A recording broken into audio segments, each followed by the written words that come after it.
이 회사에 대한 기업 분석을 말하고 쓰는 게 거의 80% 90%입니다. 근데 문제의 핵심은 이게 아니에요.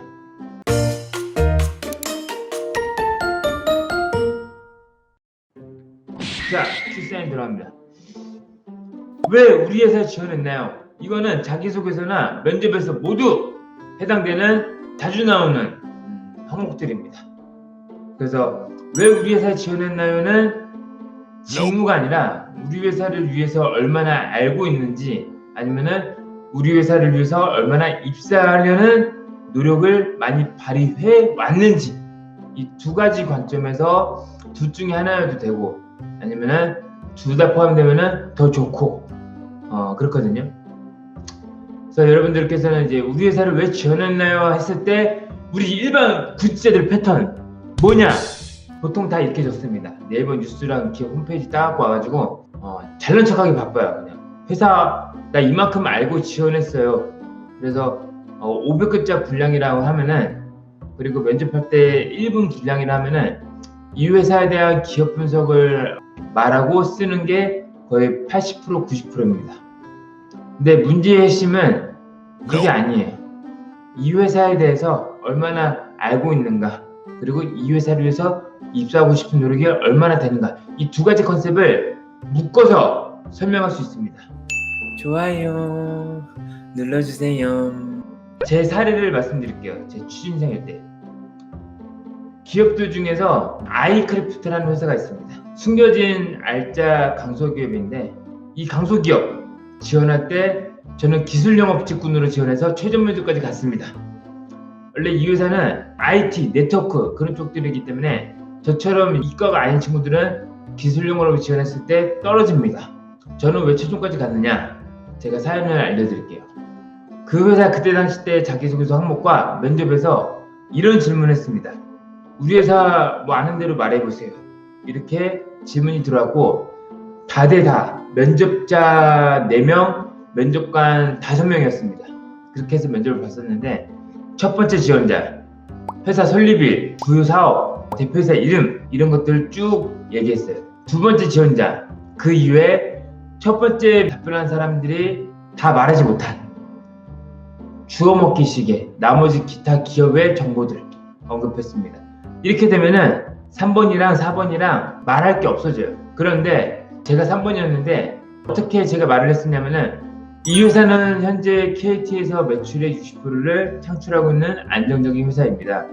그렇지만은 제가 대표 입장에서 생각해 봤을 때 안정적인 게 아니라 리스크가 있다고 생각됩니다. 왜냐면은 경영활동이라는 게 각종 변수들이 많기 때문에 만약에 KT에서 거래를 종료하게 되면은 저희 회사의 매출에 큰 타격을 입게 될 것이라 생각들었습니다. 그래서 제가 아직 입사 지원자로서 이 회사에 대한 수익 포트폴리오를 다각화시키는데 주력을 하겠다. 근데 그 어떻게 주력할지는 아직 입사 지원자 입장이기 때문에 잘 모르겠지만은 반드시 이 회사에 입사해서 저희 회사의 매출을 다각화시키는데 주력을 하는 그런 신성한 박정호가 되겠습니다. 이런 식으로 어필을 했어요. 그럼 보통 면접관들은 다 맨날 듣고 있던 소리들이야. 우리 회사 뭐 알겠어. 근데 이 친구는 우리 회사에 대해서 정말로 고민을 많이 해갖고 왔네 해서, 그때 당시 때 면접관이 저한테 그런 질문을 했습니다. 1차 면접 때 면접관이 회사에 지인이나 아는 사람들이 있냐고 이렇게 물어봤었어요. 제가 없습니다.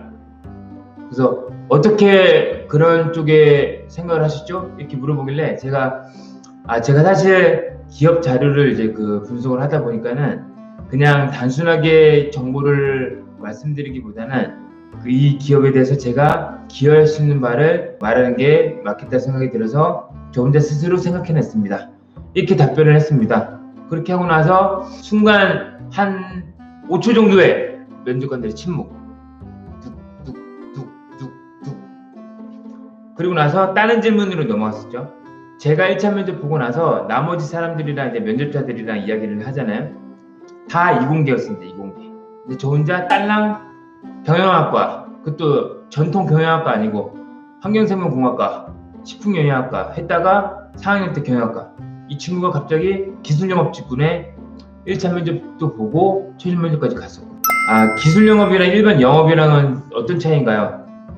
간단하게 쉽게 설명해 드리면은 일반 영업은 기존에 본인들이 갖고 있는 어떤 지식이나 인프라 필요 없습니다. 그냥 회사에 입사해서 어느 정도 이제 1개월 단시간 안에 이 회사의 제품이나 사업을 파악할 수 있고 그런 것들을 매출에 기여할 수 있는 것들이 일반 영업이라 생각하시면 되고, 기술 영업 쪽들은 말 그대로 기술입니다. 뭐 공장이라든지 아니면 이제 컴퓨터, 뭐 소프트웨어 이런 쪽으로 특별한 본인의 원래 보이던 전공 지식이나 노하우들을 갖고 있어야지 그 업무들을 수행할 수 있습니다. 그래서 예를 들면 엔지니어 분들 있잖아요. 엔지니어도 이제 하드웨어 쪽도 있고 그리고 소프트웨어 개발자 분들도 있고 그런데 뭐 빅데이터 요즘 여러분들 많이 들어보셨죠? 빅데이터 분석 이런 분들께서는 기술 영업 직군에 포함이 된다. 정확하게 맞지는 않지만 그렇게 이해하시면 되겠습니다. 그래서 진입 장벽이 높습니다. 기술 영업 직군으로 하려면은 내가 어떤 노하우나 지식들을 충분히 쌓여져 있어야지 기술 영업 직군을 할 수가 있고, 일반 영업은 그거 없어도 이 회사에 그냥 회사 속에서 제품 설명서만 딱 숙지하면은 얼마든지 판매를 할 수 있는, 매출을 낼 수 있는 그런 쪽들이 일반 영업이라 생각하시면 되겠습니다. 아시겠죠? 그래서 최종 면접 때는 당연히 제가 이제 떨어졌어요. 왜냐면은 아무래도 기술 영업 쪽이니까는 저한테 이제 물어보는 겁니다. 박장호 씨는 전공이 상경계열 쪽이신데 저희 이제 그 네트워크 보안 솔루션 이쪽들에 대한 지식들을 좀 아십니까?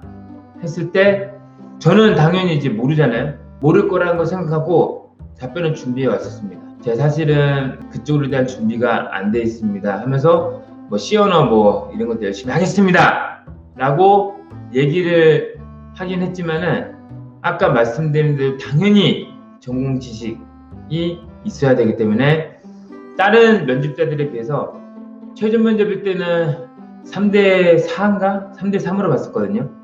그때는 떨어졌습니다. 면접 실력은 면접 내공은 제가 제일 컸는데 전공에 대한 지식, 이해도, 숙련도 그쪽에서는 제가 까먹는 일이기 때문에 떨어졌습니다. 자, 그래서 여러분들 왜 우리 회사를 지원했나요? 라고 했을 때 이 회사에 대해서 얼마나 공부를 많이 했는가, 그리고 두 번째 이 회사에 대해서 이 회사만을 위해서 내가 노력한 내용들을 언급하는 거. 이 두 가지 컨셉인데 이 두 가지를 믹스하는 게 가장 합격 확률이 높습니다. 빵빵빵! 축하드립니다. 합격 확률이 높습니다. 이렇게 정리를 하겠습니다.